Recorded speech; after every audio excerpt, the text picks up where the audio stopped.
All right, today we're diving into one of the most powerful and influential texts in all of human history, Exodus chapter 20, the Ten Commandments. Now, these aren't just some ancient, dusty rules. These are the very words of God, and they form the bedrock of moral law for billions of people. So let's explore their incredible depth together. Before a single command is given, God starts by introducing himself. And notice what he says. He doesn't say, I'm the Lord who created the universe. He says, I am the Lord, thy God, who brought you out of Egypt. It's so personal. He's reminding them, I am your rescuer. I'm your liberator. This sets the stage for everything that follows. These laws aren't coming from a distant tyrant. They're a gift of love from the one who set them free. The foundation is grace. To really get the weight of this moment, you have to try and put yourself there. Just imagine it. You've just escaped centuries of slavery. You're standing at the base of this mountain, Mount Sinai. The ground is shaking. The peak is covered in smoke and fire. And then, out of all that awesome power, the very voice of God thunders across the valley, speaking directly to you. This is a huge turning point. Up until now, God had spoken to individuals, to Abraham, to Moses, but here on this mountain, he's making his covenant, his divine constitution with the whole nation all at once. This wasn't some secret whispered in a tent. This was a public, personal, undeniable declaration from the Creator to every single person in his chosen family. The commandments themselves are structured with divine wisdom.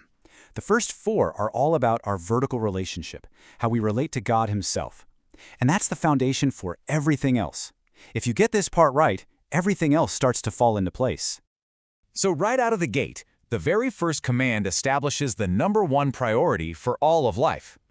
This is the bedrock. It's a call for exclusive, all-in devotion to the one true God, who just reminded them, I'm the one who saved you. In a world that was just full of idols and false gods, this command makes it crystal clear who belongs on the throne of our hearts. So, after establishing who to worship, the second command gets into how we're supposed to worship him. God is an infinite, invisible spirit. You can't capture him or box him into something you can make with your hands. This command is really a safeguard. It protects us from trying to shrink the Almighty down into something we think we can manage or control. It keeps the awe and wonder of who he is intact. And the key thing here is that this guards the purity of our worship. It makes sure our devotion is pointed toward the true, living God, not some lifeless replacement we've cooked up. Our relationship with him is meant to be direct, not through some man-made filter. Okay, so the third command shifts a little. It moves from the way we worship to the reverence we should have for God's very character. And this is so much bigger than just not using swear words. To take God's name in vain means to empty it of its weight, of its holiness. It's a command to live in a way that actually brings honor to his name, not to attach his holy character to something frivolous or selfish or worse, evil. And then, the fourth command. This one establishes a beautiful, life-giving rhythm that's centered entirely on him. The Sabbath is just such a profound gift. It's a day of rest and worship that God himself set up. It's this weekly reminder that we're not slaves to our jobs or our to-do lists. It's a powerful statement of trust, really, a way of saying we trust that God is our provider and that our time and our lives ultimately belong to him.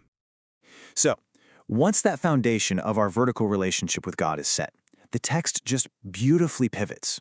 The next 6 commandments show us how a life that's pointed toward God naturally flows outward into our horizontal relationships with other people. You can really see the divine order of the law here, split into these 2 tables. And this structure, it reveals a huge truth. You can't consistently, truly love your neighbor if you don't first love God. A just and compassionate community is the natural result of a community that rightly honors its creator. And just look at the pillars of a healthy society that these commands protect. It starts with honoring the family, the cornerstone of civilization. Then it safeguards life itself, the sacred bond of marriage, the right to own property, and the importance of truth and a good reputation. But then, it goes even deeper. This last command, do not covet, is absolutely revolutionary. Why? Because it moves past our outward actions and goes straight to the inner desires of the heart. This shows us that God's law isn't just about what we do, it's about who we are. It targets the very root of sin, that selfish desire that leads to theft, adultery, and so much worse. You know, it's so easy to look at these commands and just see a list of don'ts, a bunch of restrictive rules. But if that's all we see, we're missing the whole point. They aren't a cage, they're a blueprint for true, flourishing freedom. The people's reaction at the mountain was awe and, frankly, terror. They were completely undone by the sheer holiness of God. They got it. These laws weren't just some casual suggestions. They were the words of a holy, all-powerful God. And that kind of reverent fear, that's the beginning of wisdom. It's recognizing that the one who made us knows best how we should live. This is such a great way to think about it. The law isn't a dam meant to stop life in its tracks. No, it's the banks of a river. It provides the structure, the boundaries needed for society to flow with justice and peace and safety, protecting us from the chaos and destruction that sin always brings. It's a question we should really think about. I mean, imagine a world where every single person honored God above everything else, where families were respected, life was sacred, marriages were secure, property was safe, and the truth was always upheld. That's not a blueprint for restriction. That's a vision for a beautiful, thriving world. And that's really the heart of it all.